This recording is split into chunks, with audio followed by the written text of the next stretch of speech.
Di video kali ini, kita kembali belajar pada tema 5, subtema 2, muatan pelajaran, ilmu pengetahuan, alam. Pemantulan cahaya.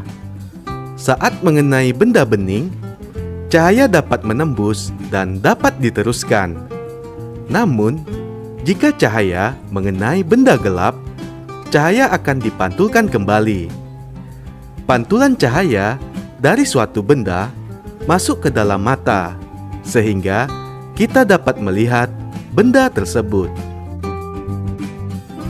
Berikut ini adalah macam-macam pemantulan cahaya. 1. Pemantulan cahaya teratur. Pemantulan cahaya teratur terjadi ketika cahaya mengenai benda yang memiliki permukaan rata. Contohnya, cermin datar dan permukaan air yang tenang.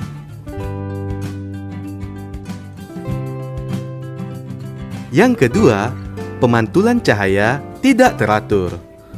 Pemantulan cahaya tidak teratur terjadi ketika cahaya mengenai benda yang memiliki permukaan tidak rata. Contohnya, permukaan jalan yang berbatu.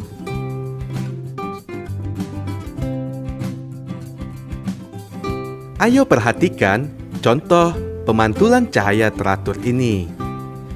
Pemantulan teratur pada cermin. Selanjutnya, pemantulan teratur pada permukaan air danau yang tenang.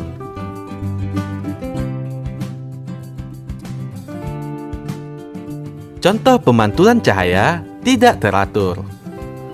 Pemantulan tidak teratur pada permukaan air yang bergelombang.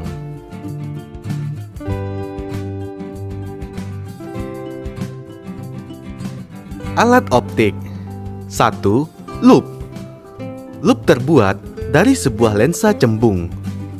Lup dapat membantu kita melihat benda-benda berukuran kecil, misalnya tulisan di buku.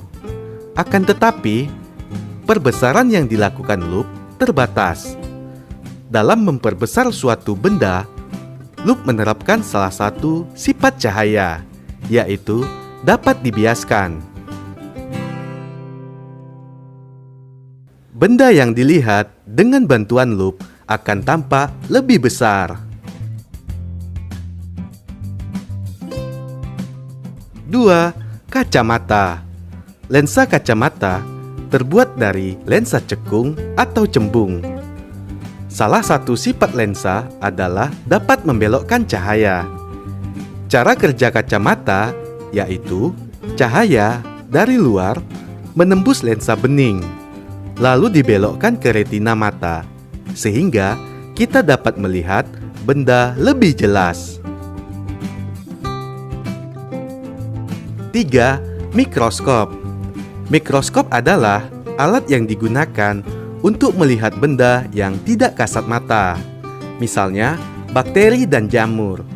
Mikroskop dapat memperbesar bayangan sampai 100 kali, sehingga kita dapat melihat benda yang kecil dengan jelas.